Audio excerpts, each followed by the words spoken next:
Golden State Media Concepts Fantasy Football Podcast is your one-stop shop for fantasy football news and advice. Can't decide on who to draft on the first round? Going gaga on how to line up your team. We've got you covered. Traditional leagues, dynasty league, PPR league, IDP league, even daily fantasy football league. Join us as we break down all the questions of fantasy football. It's the Golden State Media Concepts Fantasy Football Podcast.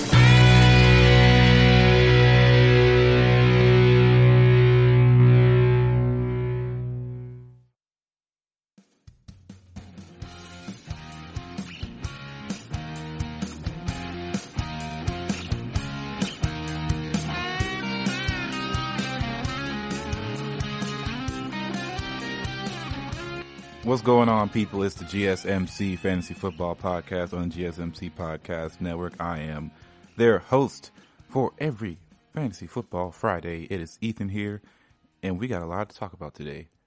Really, not that much, but we do got some things to talk about. Some fun stuff, some things that have been recently popping up in the news, and some fantasy football advice that you may not have thought you'd hear today. But that's what we do. We try to keep people on their toes on the GSMC side of things. So I hope everyone's having a wonderful day, a wonderful start to the day.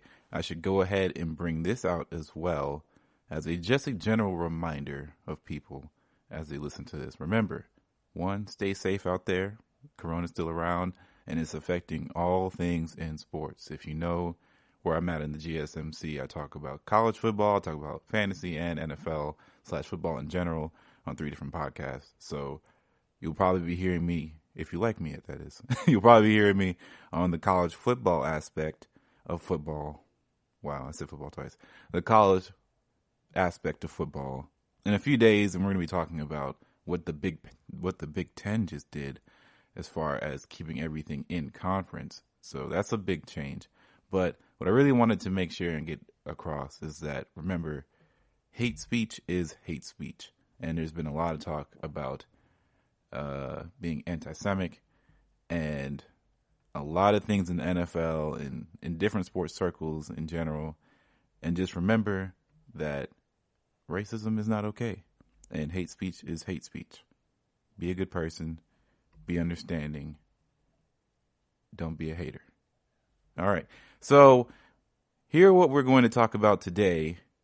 First is quarterbacks. Quarterbacks are some of the most wishy-washy position that you can really have in fantasy football.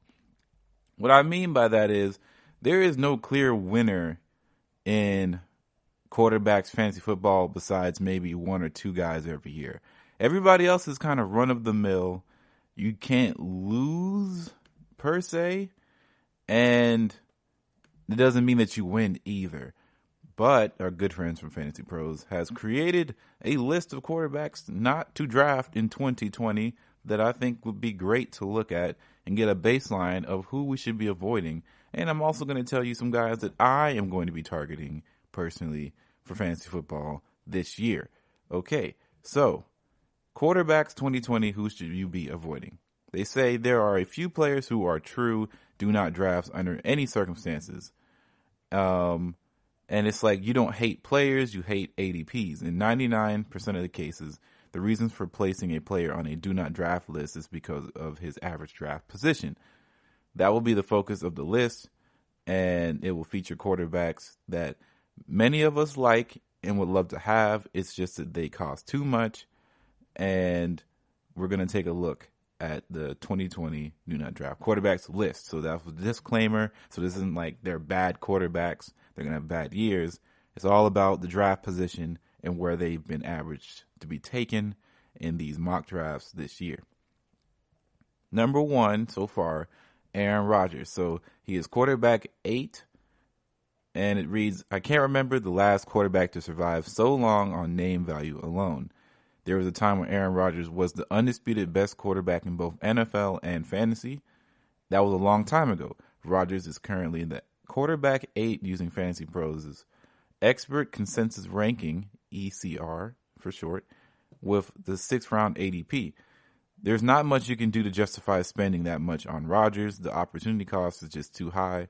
You're passing up on wide receivers and running backs that actually have upside to select a 36-year-old quarterback with exactly one desirable pass catcher. Rodgers is also coming off a season where he finished as quarterback 14 by points per game and 10 games played to qualify, that is. And Rodgers was quarterback 4 as recently of 2018. It's important to give that some context. He was just over a half point per game better than quarterback 8. So Rodgers led the league in money throws last season. He protected the ball well, but he's a far cry from elite passer that he once was. Rodgers' 68.7% true completion percentage was just 17th in the league, and his 72% clean pocket completion percentage was 21st in the league. Simply put, he was inaccurate despite his weak receiving corps managing to lead the NFL in target separation as a group. As will be the theme for mid-round quarterbacks, it's hard to justify sacrificing the wide receiver or running back to take a mid-round quarterback where you can get guys like Matt Stafford, Daniel Jones, Ben Roethlisberger, Ryan Tannehill at double-digit rounds. Next is Deshaun Watson, which a lot of people would think, whoa, that's crazy. But the Texans quarterback is young, talented, and just an all-around bad value in 2020. Deshaun Watson is the ECR quarterback 6 with a 5th round ADP. You just can't take a quarterback like Watson in the 5th round. Watson is coming off an overall quarterback 2 finish where he was closer to quarterback 18 than quarterback 1. Lamar Jackson, other than Jackson, no quarterback was a difference maker last season. And this is what I was telling you earlier. Usually when you just have one guy, everybody else is pretty average by comparison. So what reason do we have to believe Watson will be a significant advantage over other quarterbacks going over 5 rounds after him now that just lost DeAndre Hopkins? Like Watson, he's a long-term answer for Houston at quarterback, and he will be fine fantasy option this season. He just won't be 5 rounds better than the number of other quarterbacks that you can draft without satisfying a starting running back or wide receiver. The next on the list is Drew Brees, my guy, the guy who coaches, or who basically, he's kind of been like players coach, but guy who's been quarterbacking for quite some time. He's definitely helped my fantasy team a number of times, but I think it is time to start looking at the other side of the pillow because he is quarterback 10, and Drew Brees is properly ranked among quarterbacks as the quarterback 10. That's a good spot for him. The problem, as always, is cost. What advantage is Brees giving you, even in the eighth round? There are still wide receivers and running backs with real upside. Does a 41-year-old quarterback really have that? Without looking, if you have to guess, when's the last time Drew Brees averaged over 20 fantasy points per game? And it was a while. In some years, Drew Brees was a top 6 quarterback 1 with around 20 points per game. In others, he was bottom 6 quarterback 1. But in none of the years did Brees give you your fantasy team an edge. Oh, and the answer is 2013. He averaged 21.32 points per game and provided a relevant advantage over the bottom half quarterback 1s. Since 2013, however, having Brees hasn't really mattered. He's provided numbers that could either beat or come pretty close to achieving with late round quarterbacks or streamers. Brees led the league in completion percentage the past 3 seasons, but that doesn't win fantasy matchups. What wins fantasy matchups is ceiling. And how do you reach your ceiling? Big plays. Brees was 19th in deep ball attempts in 2018 and 30th in 2019. He's still immensely accurate, but he doesn't push the ball down the field. Brees was once a true gunslinger that threw for tons of yards and touchdowns with tons of interceptions. Over the past 3 years, Brees is turning the ball over significantly less, but his yardage and touchdown numbers have dipped as well. From 2005 to 2016, Brees threw double-digit picks in every season, but he also led the league in yards 7 times, including 5 5,000-yard seasons. Even if you extrapolate his 2019 season for 16 games, his highest yardage total of the past 3 seasons would be 4,334 in 2017. And we don't want to leave out the fact that he was on pace for 39 touchdowns last season too, but touchdowns often correlate with yardage, and 39 is a number bound to regress unless you think that Drew Brees will return to the mid-2010s form in 2020. He won't provide you anything that you can't find for less in 2020. And last on this list is Phillip Rivers, who is quarterback 23 ECR. And we know what you're thinking. Don't draft Phillip Rivers, obviously. Who is drafting Phillip Rivers? It's a fair point to take, but it would be neglected in people's duties to everybody if you didn't include Rivers here. For the better part of the last decade, fantasy managers would not have been drafting Rivers, yet every year without fail, you saw his name come up on the board as a back-end quarterback one in fantasy drafts. Rivers certainly isn't being drafted at quarterback one this year, but what did it take so long for everyone to figure that out? The last time Rivers was quarterback one, Peyton Manning was shattering records, and Josh Gordon was the hottest thing in fantasy football. Rivers has long been a high-end quarterback two that was worth playing in the right matchups, and that was inevitably enticing enough for fantasy owners. Following a quarterback 23 finish, everyone should be completely out on Rivers, and we're sure that he'll have a couple of weeks this season where he'll be a viable streamer. But under no circumstance should anybody should be drafting Rivers. And Rivers was quarterback 20 by ADP, but he still has an overall ADP ranked inside the first 15 rounds. That needs to stop. You're better off selecting almost any other starting quarterback that has some actual upside. Rivers doesn't have any. So there you have it. Those are your guys that you want to try and avoid for this year's 2020 fantasy season. Now, the Phillip Rivers thing is a bit polarizing to me. There are times where I feel like Phillip Rivers did me well, and that's kind of where fantasy is. It's not always, you can't always have the most optimal lineup, right? It's all about situations of where you were in the draft, what you were drafting at the time.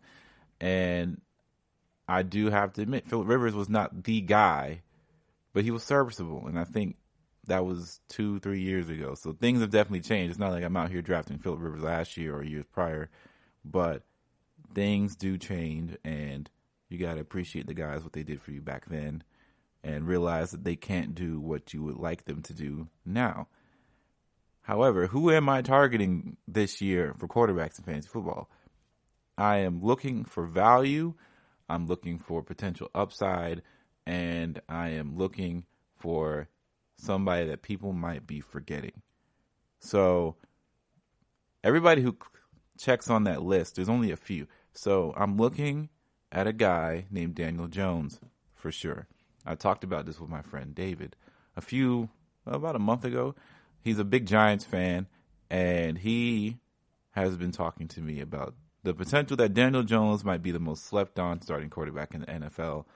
And it is because everybody has seemed to move on from the Giants side of the New York market.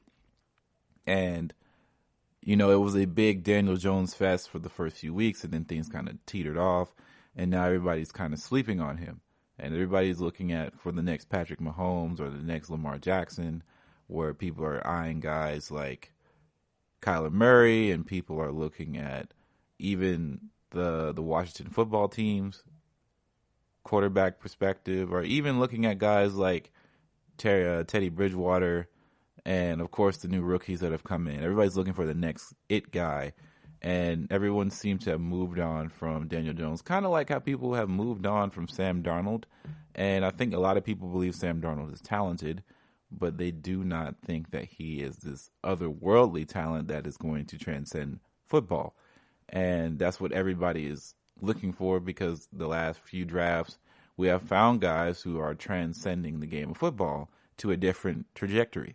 So Daniel Jones has kind of been under the radar, and I think that with what they have in the Giants locker room, what they have offensively, Daniel Jones is a guy who can push the ball down the field, and if he can clean up the decision making, clean up the fumbles, the turnovers, he might be a really valuable option to have in later drafts when people aren't really thinking about Daniel Jones. You know, people are really on the Josh Allen wave, and I've been on Josh Allen wave before, but I think this is the year where it's either make it or break it, and I'd rather pass on a Josh Allen right now because his ADP is probably way higher than it needs to be than get into a bidding war with somebody who's probably going to take him too high. And I'll just go with Daniel Jones, if you know what I'm saying. So that's kind of where I'm at, is thinking that someone like Daniel Jones, even maybe if I'm really feeling it, I might go Sam Darnold. And it's not because I have the utmost faith in Sam Darnold and their wide receiver staff or their running back core, even though I think Le'Veon's a bit undervalued, as we've discussed previously.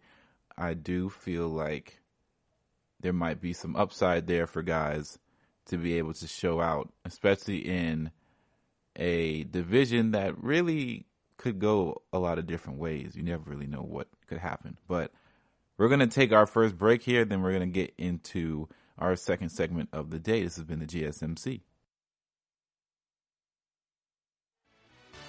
Are you looking for the very best NFL and college football podcast? Then check out the GSMC Football Podcast. Get the latest football news both on and off the field. From the NFL Draft to trades to the rumor mill to the NFL Combines. They got you covered. That's GSMCpodcast.com/football-podcast. Get updates on college rivalries, game day insights, and much, much more. It's football talk the way you want it. This show eats, sleeps, and breathes football. Don't forget to like them on Facebook and follow them on Twitter. Visit GSMCpodcast.com for more info.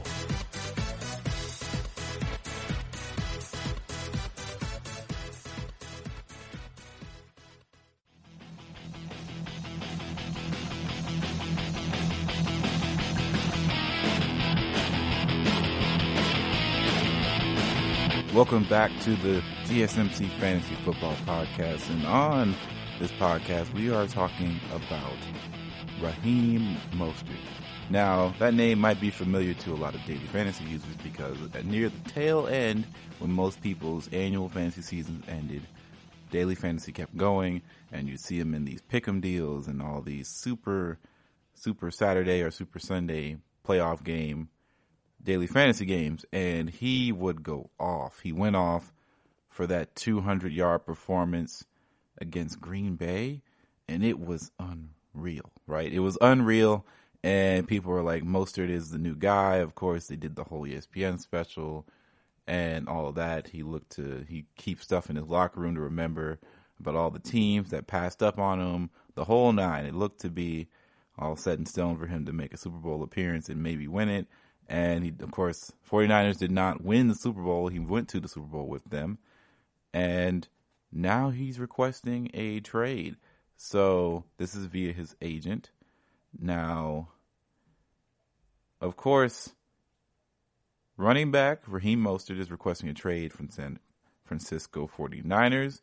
And his agent announced that Wednesday. His agent's name is Brett Telsler, who tweeted that the trade request comes from months of unproductive talks with the 49ers on adjusting his contract. After months, this is his tweet now, after months of unproductive talks with the 49ers about fairly adjusting Raheem Mostert's contract, which paid him for special teams, we had requested a trade. Disappointing that it had to come to this for a guy who led the NFL running backs in yards per catch and helped lead that team to the Super Bowl. So, earlier this offseason, the 49ers traded running back Matt Breida to Miami. And, of course, their other running backs on the team's roster include Telvin Coleman, Jeff Wilson, and Jerick McKinnon, who haven't played 2 seasons because of knee injuries.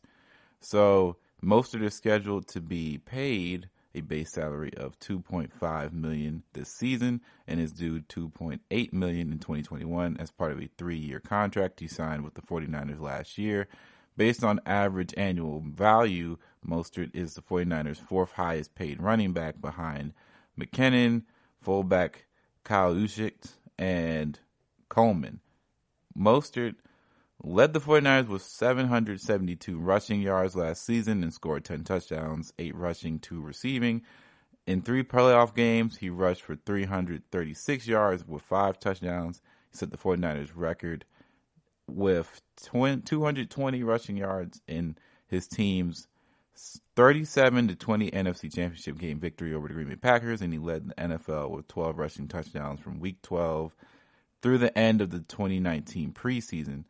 His 760 rushing yards over that span were the second most in the league, trailing only behind Derrick Henry, of course, who had 1,154. So,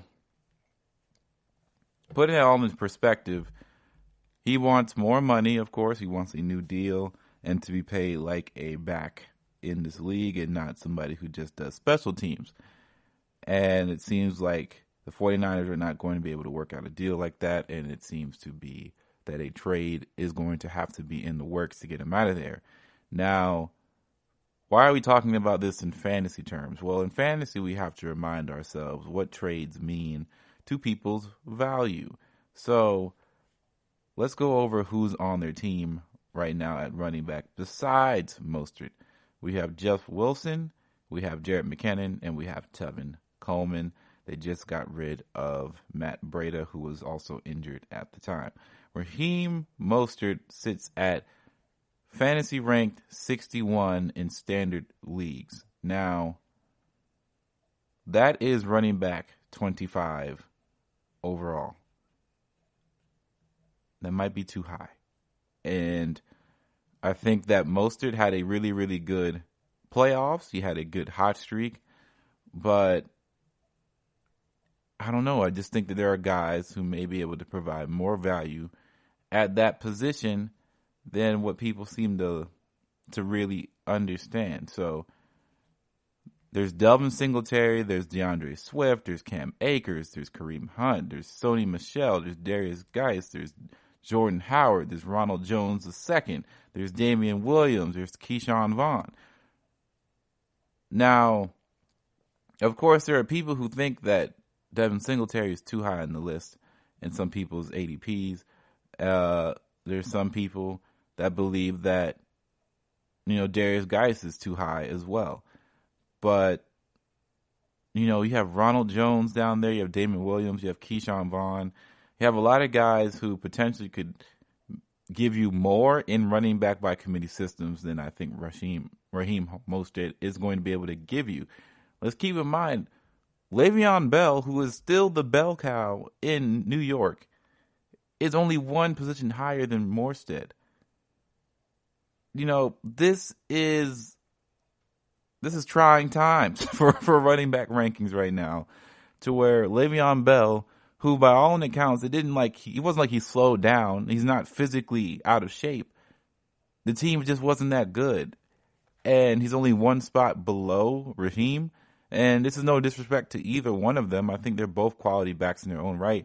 But one of them is in a running back by committee system. And another one, they have Frank Gore, but that doesn't mean that Le'Veon Bell is somehow going to be taking backseat to Frank Gore, right? This isn't a Devin Singletary situation here.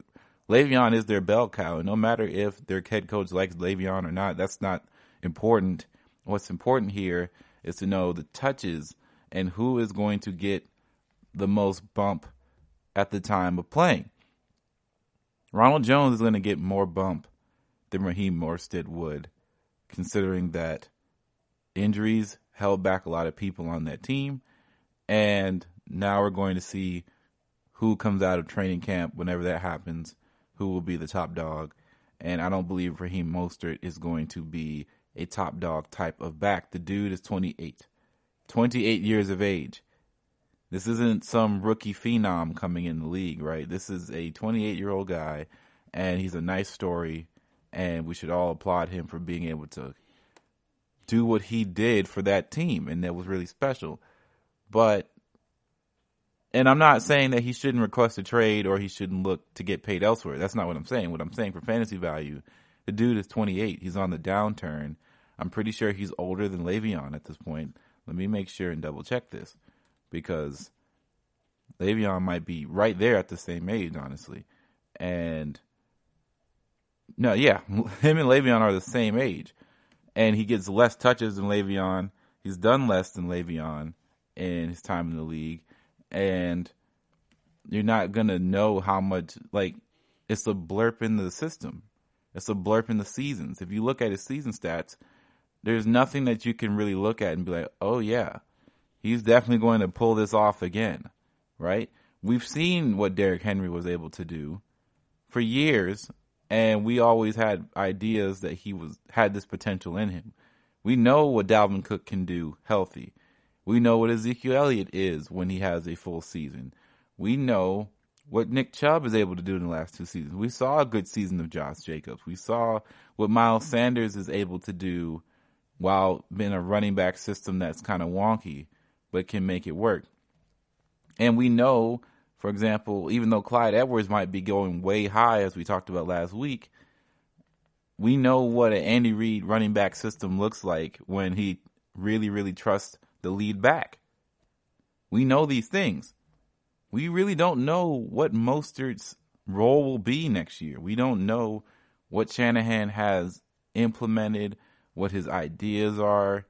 We don't know what that looks like. So it's going to be a challenge for us to go ahead and be like, yeah, that was where we needed to draft him anyway. Now he's asking for a trade. We don't know really where he could go, but a lot of people expect that maybe. I know the Eagles have been looking towards running backs over a certain amount of time. It's very possible that he may wind up in another running back by committee system, and that can affect other guys. So if we look at the running backs for the Eagles in the top of the ADP ranking list and all that, of course, you know there's Miles Sanders, which I think it would be kind of a safe haven for him to be able to do some things.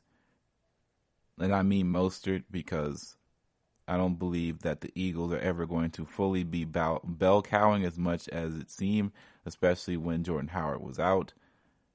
But it does look like they do like a lot of what Miles Sanders is able to bring to the table as far as explosiveness, elusiveness, and all that. I know that for Cincinnati to look at him, it'd be a nice backup for their bell cow they already have.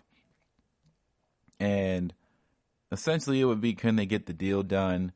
They have a lot of youth already. And of course he is technically a veteran. He's been in the league, but he's been let go. He's been cut by multiple teams.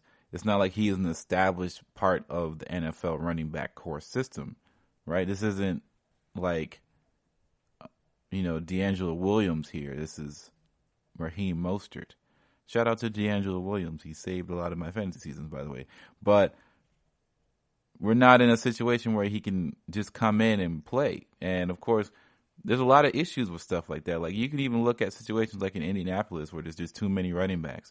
We can look at a system like Baltimore where there's too many running backs. You don't know who's taking what. You can talk about the Patriots, maybe.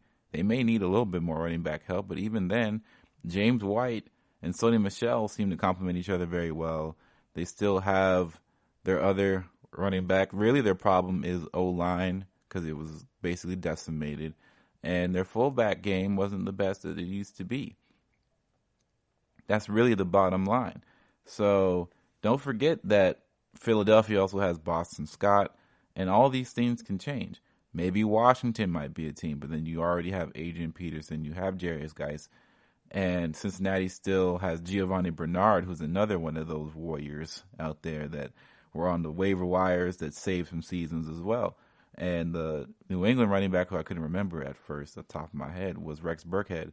So it's not like running backs are in complete, utter demand in the backup roles. There's a lot of places that where he would end up being traded at anyway don't necessarily need a backup running back who is basically looking for $5 million a year, something like that. And I just don't know what he's going to get. But whatever he does get, more power to him.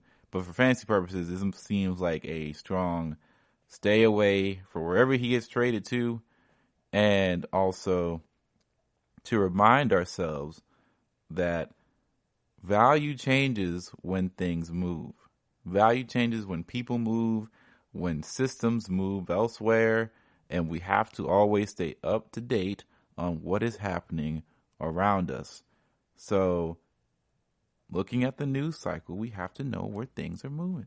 So when a running back demands a trade out of his team, and we have to look at all the things surrounding it. Now, we know Mostert was good in the playoffs, right? This is more of a recap. We know Mostert was good in the playoffs, but where was he a few weeks before that? Where was he in the lineup before then? And where was Tevin Coleman at before injuries, right? Because you got to remember Tevin Coleman wasn't 100% all in those playoffs either. Where will Jarrett McKinnon be coming off the injury, and where was he last year, right? What is Shanahan's goal in running the football? Like what we saw in Atlanta, what we see now. Where did we see most in the passing game compared to anybody else? Did Jarrett McKinnon catch a lot of passes? Can Tevin Coleman catch in the passing game? Can we look at from his Atlanta days? We have to look at all of these things and piece a framework on what we can see from the San Francisco side of the playing field. And then we got to move on to where can he even be traded to? And of course, that's all speculation. We don't really know. But it's just keeping an eye out to see what teams could pull the trigger. And if a team does, how does that affect the player that you may have on that team's value overall? Does it affect it at all? Does it even boost it? Right? Does it make things harder for him to get less touches? How does this work? And where do we find the value? And where do we find the in-between? Then we got to look at ADPs, and then we got to look at which guy has more upside than the next. And when it boils down to it, and you got to pick between Le'Veon or Raheem Mostert, I hope we all look at it deep in the eyes and say, you know what? I probably should pick Le'Veon, right? That just makes the most sense. All right. But we're going to take another break, and we're going to come back and we're going to talk about Patrick Mahomes and contracts. All the money coming up. Check out the show that's built on the MMA. From the UFC to Extreme Cage Fighting, they got the fights covered. Check out the GSMC MMA podcast. Get the latest news on past or upcoming fights. Join us as we talk to and about some of the biggest names in the MMA, past, present, and future. When it's the fight game, there's just one show to check out. GSMCpodcast.com/MMA-podcast. Don't forget to like them on Facebook and follow them on Twitter. Visit GSMCpodcast.com for more info.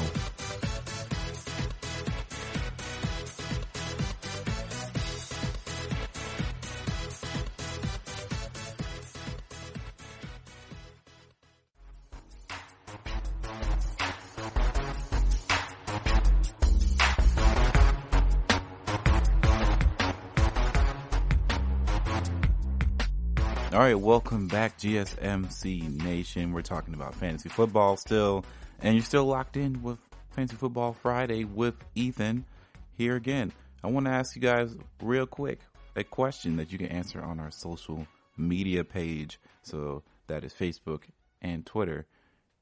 Send me your answer to this question. Who is your most beloved fantasy football player that you've ever drafted, and why? Do that and add us. We'll make sure to feature you on next week's podcast. How about that, right? That'd be great. I'm excited to see what you guys have to say.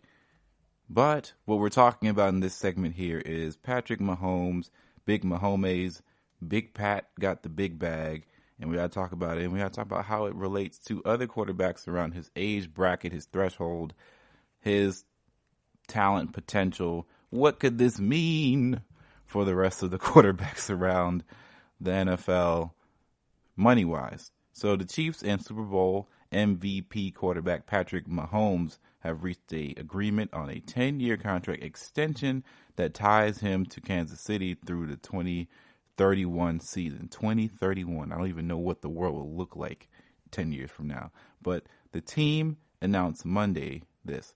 League sources told ESPN's Adam Schefter that the deal is worth $450 million over the next 10 years period, and it could be worth up to $503 million. The extension includes a $140 million injury guarantee, and as well as a no trade clause. It also includes the ability for Mahomes to have outs if certain guaranteed mechanisms aren't exercised. It's sourced towards Schefter.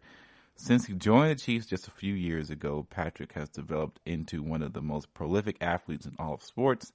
Chiefs chairman Clark Hunt said in a statement about the quarterback who led the team to its first championship in 50 years, with his dynamic play and infectious personality, he is the most recognized and beloved figure to put on a Chiefs uniform. He is an extraordinary leader and a credit to the Kansas City community, and I'm delighted that he will be a member of the Kansas City Chiefs for many years to come.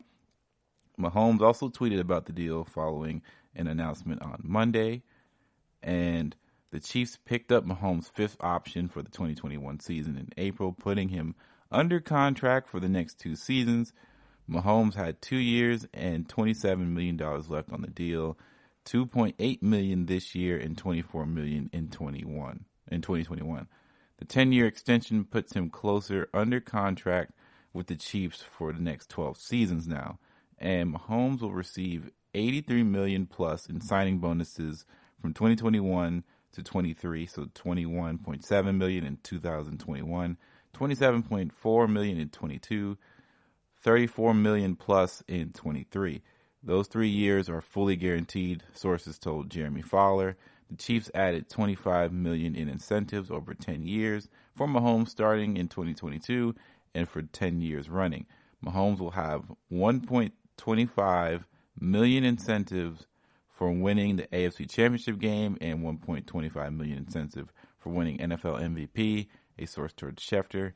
With his landmark payout over the next 12 years, Mahomes will have the richest valued contract in American professional sports. Mike Trout held that distinction after he signed a 12-year, $426.5 million contract with the Los Angeles Angels in March of 2019. Trout's contract is fully guaranteed, however. Chiefs general manager Brett Veach, I believe that's how you pronounce it, Brett Veach, said this deal has been a priority and thanked Mahomes' agents Chris Cabot and Lee Steinberg. His abilities are so raw, and to couple that with an incredible personality is outstanding, Veach said on Mahomes.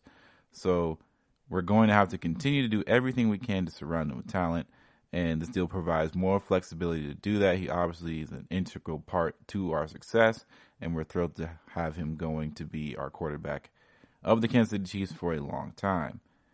Mahomes becomes the 4th quarterback since 2011 to receive an extension before the start of his 4th season, joining Ryan Tannehill, Carson Wentz, and Jared Goff. The Chiefs said that it intended to sign their franchise quarterback to an extension, but previously indicated that it may not happen until after this season. Mahomes, 24, was the MVP of Kansas City's 31-20 victory over the San Francisco 49ers in the Super Bowl last year, making him the first quarterback in NFL history to win a league MVP and Super Bowl before turning 25. Mahomes is the youngest quarterback to be named Super Bowl MVP. He helped the Chiefs erase a 10-point fourth-quarter deficit by leading 3 touchdown drives. He finished 26 of 46 with 286 yards and threw 3 total touchdowns, 2 passing, 1 rushing, 2 interceptions, and had a 78 passer rating.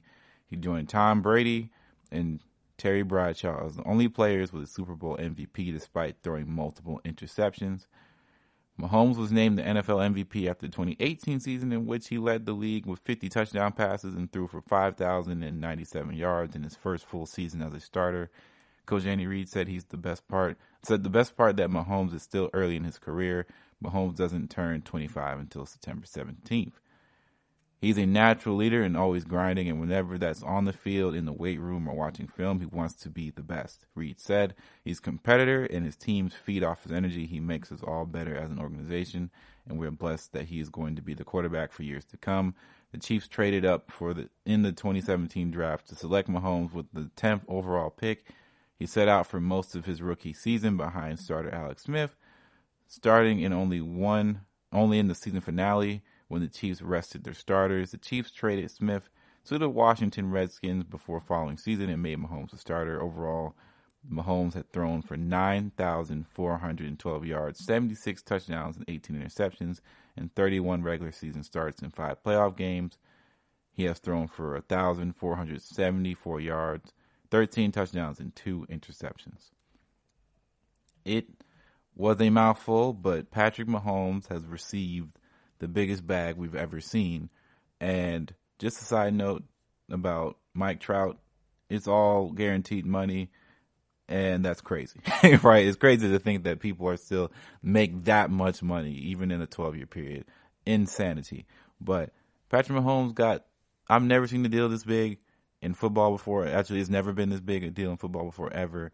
And now everybody is speculating who is next on this huge list of quarterbacks that are young and upcoming with much to prove that can potentially get a bag this nice, right? A bag this big, a money pool this lucrative. There's only really two names that I think of off the top of my head that are in this capability, that are in this category, that are still young and still have money on their deal to where they might get an extension like this. And it's not Dak Prescott. We're just going to keep that in mind. Dak Prescott is not in this category. So you're welcome, Dallas fans. He can't ask for this type of money, and he won't get this type of deal regardless, right? Now, we have to keep in mind what this deal is made to do. This deal is made to keep your quarterback happy for the foreseeable future and still be able to finance this thing down the line for years to come in order to keep the talent pool around him sustainable, right? And sometimes that means other guys are going to have to, take pay cuts if they get paid, or some guys may see this as a chance that they're going to have to walk in order to get the bag that they feel like they want to get, right? And when I say bag, I mean to get paid, right? That's the 2020 term if you're not familiar. Receive the bag means to get the money, get paid. So we've seen teammates of the current Kansas City Chiefs say that why go somewhere else when you can stay here and win championships and make just a little bit less than what you already are making.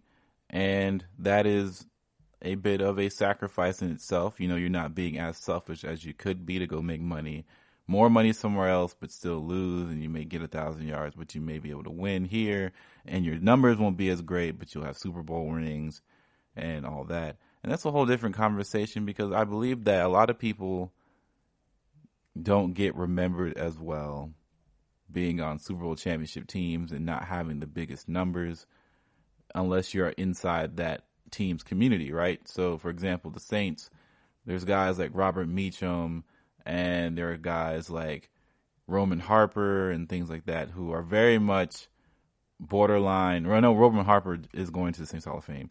Meacham is borderline. Guys like Lance Moore, borderline. And they're very much fan favorites in that community. But nobody's talking about Lance Moore and Robert Meacham outside of the Saints talking circles. And that's a shame to some degree, but it's the reality of the situation, right? Nobody's going to be talking about them like that. And they know that they had to make sacrifices for themselves. Like Lance Moore moved on eventually, right? And it was sad to see, but we all still love him. He still loves the Saints. He knows that his best years were with the Saints, unquestionably, and he supports the team still, and that's what makes it fun. Regardless, back to quarterbacks.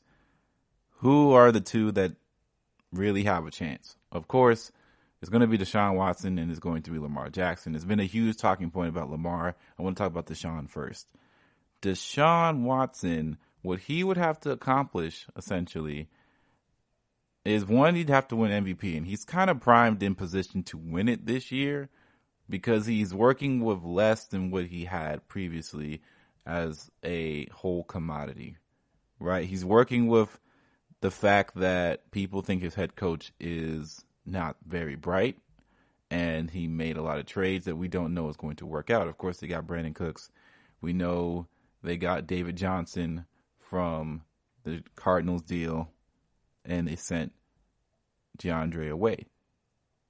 So now we know that Deshaun is a talented football player. We know that he is one of the better young quarterbacks in the game, but we don't know what he's able to do without DeAndre Hopkins, because Brandon Cooks is not DeAndre Hopkins. Not to say Brandon Cooks is a bad player, right? But he is not DeAndre Hopkins.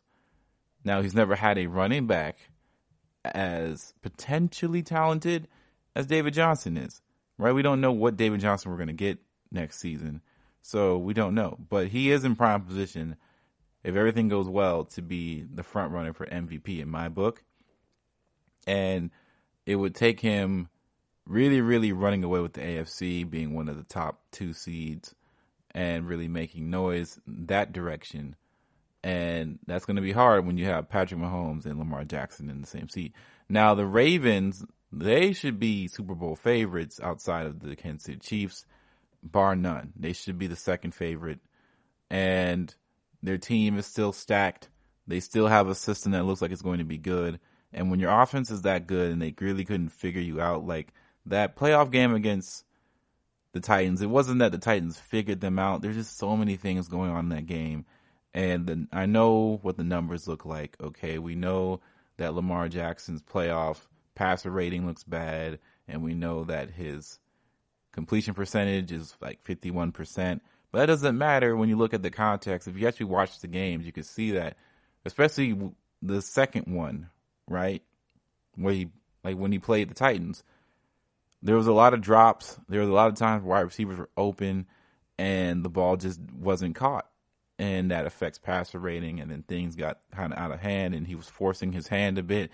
And do we really need to count his first game as the playoff performer when he was just thrown into a system that wasn't necessarily built for him? Now, I'm not trying to make excuses. The loss is a loss, but he used it to learn, and he got so much better the next year. So why can we not assume that he will get even better this year? And he already won MVP. That's the first milestone I feel like you have to make. You have to win MVP, and I feel like you have to make it to the AFC Championship game in the next few years. Like, you have to make it there in order to even think about getting a mega deal like this, because you have to prove to the franchise that you are this guy. You are Patrick Mahomes, essentially. You are somebody who is young, who is uber talented, and a winner. And right now, Deshaun Watson hasn't proved that he is a winner on that scale yet.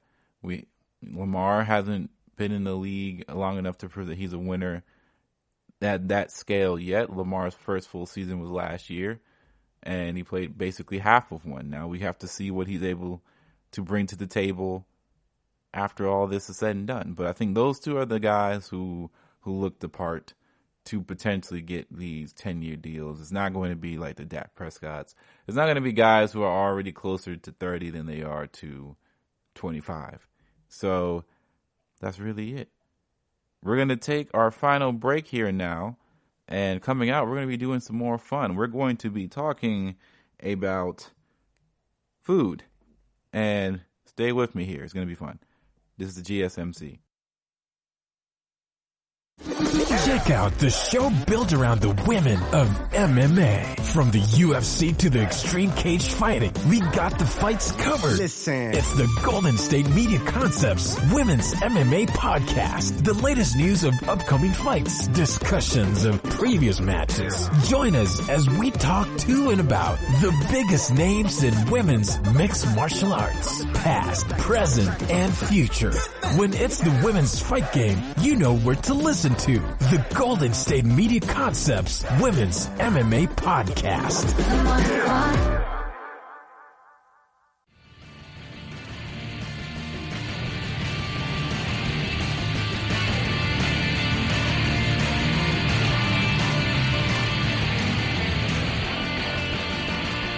GSMC Nation, what's going on? Fantasy Football Friday is about to come to an end after this segment, and we are going to be talking about some fun stuff. Food. Probably my favorite topic outside of football to talk about with anybody at all. I love talking about my sports. I love talking about football. I love talking about fantasy. That's why I'm here. But food is something that everybody can relate to. Everybody has an opinion on. And usually everybody has one really questionable opinion that everyone likes to talk about at the dinner table, but not in front of their face. They can't be there. They may show up late, right? And I am not, I'm not removed from that. I have some food opinions that a lot of people don't really understand, right? But that's okay. It's all about part of being human, all of our part of being different than one another, and it's what makes us all unique. special. So we're going to be talking about draft snacks. The ones in real life, like if you are in a room full of 12 other people and you are drafting physically, name by name, kind of like The League, the show, that sort of thing. And we're going to be talking about the more common drafts, which is over the computer, over your phones now. You can draft basically on a refrigerator, really. Like, that's kind of how commonplace online drafts are. And what kind of foods are appropriate, in my opinion, right? This is all opinion piece type stuff. And what foods should you pass on? Which foods should you incorporate in your draft snacking repertoire? And things like that. So let's go ahead and get started. And we're going to be talking about IRL drafts because I've never done them, but I've done bingo. I've done games that take a lot of movements. I've done Pictionary games. You know, you've had food gatherings before. IRL drafts is very similar to watching games live, as usually it's more of like a food spread. And food spreads can get tricky depending on how you attack it. So, and you're actually actively trying to make choices here. You're not just watching something. So, the first thing I like to say is you want to avoid heavier foods. You don't want to eat lasagna. You don't want to eat pastas. You don't want to eat burgers or things that are really going to slow you down, because it creates the itis, it creates the heavy breathing. You don't want to be doing that while you're trying to figure out if you should take Le'Veon Bell or Raheem Mostert, right? Because your brain might start to get a little bit slower. You may not be 100% hydrated because, you know, alcohol might be in the vicinity, right? And you should always make sure you stay hydrated, drink responsibly, all those things. But let's be real here. You're probably not drinking as much water as you should anyway. So the hard breathing, the sitting down in the fancy couches, and the whole aroma of the room is just going to be filled with greasy, cheesy, fattening foods. And that's fine. You know, everything has its place. And as long as you're not making these a daily staple in your life, you know, no harm, no foul. But just stay away from the heavy foods. Like, we don't need a super big ricotta cheese or some, you know, we don't need a deep dish pizza for you Chicago people. We'll go to Chicago people. Like, you people from the northern people, the Central North, Midwest, you stay away, right? Stay away from the heavy stuff. Try to eat lighter than normal, so that way you have energy and your mind is focused. Number 2, you want to avoid the sticky stuff. So your hands are your best friend in drafts because you use them to pick things. And if your hands are sticky, you're always wiping them off. You got to get super napkins and you got to get wet wipes. Like, if you got wet wipes out there, man, maybe you should think about using a fork. Maybe you should think about the whole process of how you're eating this food right now. Because if your draft isn't that big and people are making decisions quickly, you don't have a lot of time to sit there and eat that 6-piece wings that are barbecue, you know, slathered on, and your hands look like you've been eating ribs. Maybe you are eating ribs. Don't eat heavy. You know, maybe you're eating some brisket with your hands, which I wouldn't approve of. Get a fork, man. You're a grown man, right? You're grown. Eat with a fork in that scenario. Maybe you're eating like a sloppy Joe. I don't know. But messy food, you got to be careful because you don't want your hands to be sticky, and that can get gross and can get unsanitary, and it makes people look at you a certain type of way. And, you know, you shouldn't judge people, but you will definitely be like, yo, what's going on with Tim over there? His hands are all messed up, and he's about to go pick up he's about to go start making decisions. And what if he doesn't like the decision he has in his hand and it's all sticky? Now I want that player and all of a sudden I don't want to grab him because it's kind of gross. So, all right, let's move on. I felt like I stayed on that a little bit too long. We're going to move closer to this is more of the over computer. They can kind of go back and forth between them. But this is a little bit more over the computer rule that I have. A normal dinner is okay. It's just an online draft, right? Let me repeat. A normal dinner is okay. It is just an online draft. Say you're at your mom's place, right? And your mom just made your favorite meal of the week.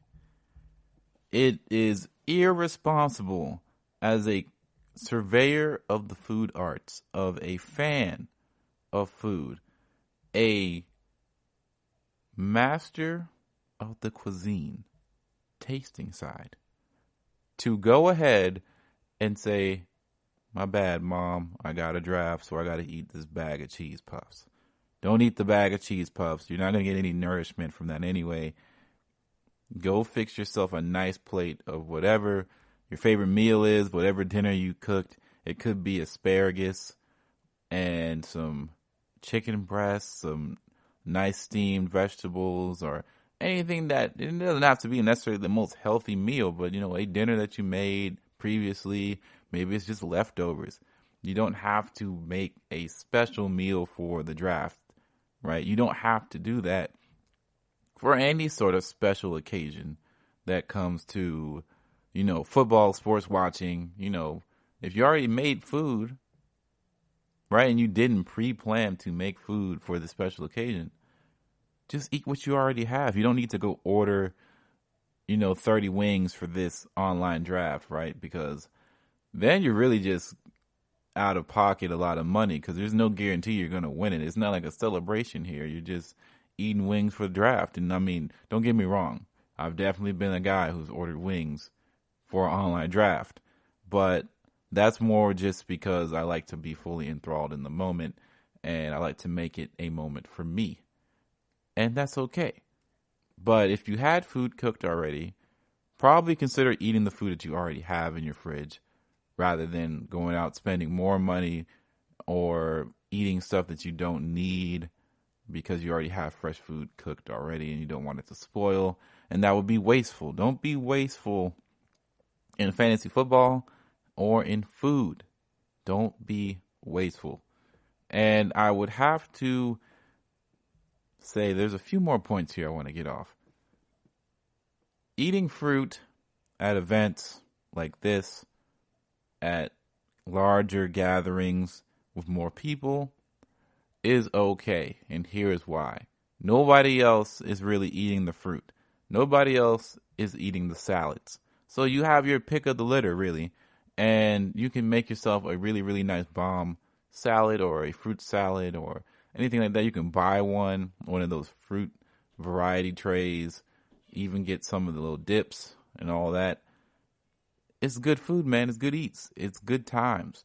And it's a nice break from all of the protein, the super cheesy, the high sodium foods that you already plan to consume anyway, right?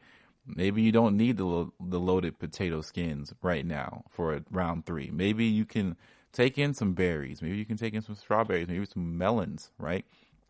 Maybe if you really enjoy mangoes, right? Get yourself some mangoes going on.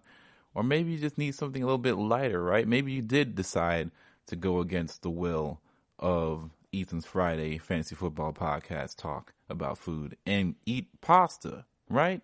And that's okay. My rules are not set in stone. Everybody can do what they want to do, right? You eat some spaghetti. You eat some pasta. Why don't you throw a salad on the side? And salad doesn't mean I'm going to just take out this store-bought bag of pre-made salad and throw it on there and put some ranch and it's done. That's what makes salads boring and unedible most times, right? That's why a lot of people dislike salads in the first place. But if you know how to craft a really, really good salad, it changes your life, right? You can start putting some blue cheese on there. Start mixing up some Gouda or doing some really, really nice breadcrumbs, I don't really do breadcrumbs because I try not to eat as much bread when I don't need to, but you can do that to spruce it up. Of course, peppers. You can do tangerine slices. You can add so many things. Chia seeds, sunflower seeds, pecans, crumbles, other types of nuts and grains you can put in your salad. You can do so much with salads, right? Different types of leaves, different types of greens. You can mix them up. Sometimes it doesn't even have to be traditional romaine. You can add spinach to your salads. You can add kale salads to your group. Pasta salads even, if you're really getting freaky. Change it up. Have some other options in there. Fruit and salads are always a good staple to go to. And never be afraid to go after those things, because 9 times out of 10, everybody else isn't really touching it either. So you have your full range of options to choose from. You can make it whatever you want. If you want to put some bacon on there, put some bacon on there. If you want to put some cheddar cheese on there, put some cheddar cheese on there, man. It is full ranges of options in those spectrums, and you should take full advantage no matter the circumstance. Last point I wanted to make before we embark on another break out of this podcast for a week. Sad face. We have to come together as a food society and realize this one fatal flaw that we have. I don't necessarily believe nachos are as a staple as much as people think it needs to be in group settings. And here is why. When you start sharing the nachos, right, this is different, right? This isn't dip. Like, dip is a shareable food. As long as people are using their common sense, not double dipping or doing stuff where they, eat the dip but not the chip, and they dip the chip back in, weird stuff. We don't do that here on this side of the podcast. But maybe nachos are not the same shareable capacity. Let's take a look, right? Once we get to the middle of the nachos, things start to get hairy. You don't have as much chip density in the nachos, in the construction. They're getting soggier as they go. And now you have to make a logical decision. Are you going to use a fork to start picking up piles of soggy nachos and putting them on fresher chips? Are you going to have to say screw it and try to pull one out of there and eat a soggy chipped nacho that is not as crunchy or satisfying to eat and share with these other people? Or are you going to just leave it alone? Because half the time, once nachos get to a certain point, people just leave them because they're just unedible at, minute 15 of its creation. So here's the deal. If you're going to eat nachos, eat them by yourself. That's it. Thank you for listening to the GSMC Fantasy Football Podcast. I would like to remind everyone, please follow us on social media, Facebook and Twitter at GSMC Fantasy Football. Hit us up, ask questions, add us, do whatever, engage with us. We love talking with you guys and we love engagement. So keep it up. Don't forget to please like and review the podcast, 5 stars, whenever you listen to. And thank you all for rocking with us for another week. We'll be back, of course, next Friday, talking more fantasy football for all you knuckleheads out there. This has been Ethan for the GSMC Fantasy Football Podcast. I'll see you all next week. You've been listening to the Golden State Media Concepts Fantasy Football Podcast, part of the Golden State Media Concepts Podcast Network. You can find this show and others like it at www.gsmcpodcast.com. Download our podcast on iTunes, Stitcher, SoundCloud, and Google Play. Just type in GSMC to find all the shows from the Golden State Media Concepts Podcast Network. From movies to music, from sports to entertainment, and even weird news. You can also follow us on Twitter and on Facebook. Thank you, and we hope you have enjoyed today's program.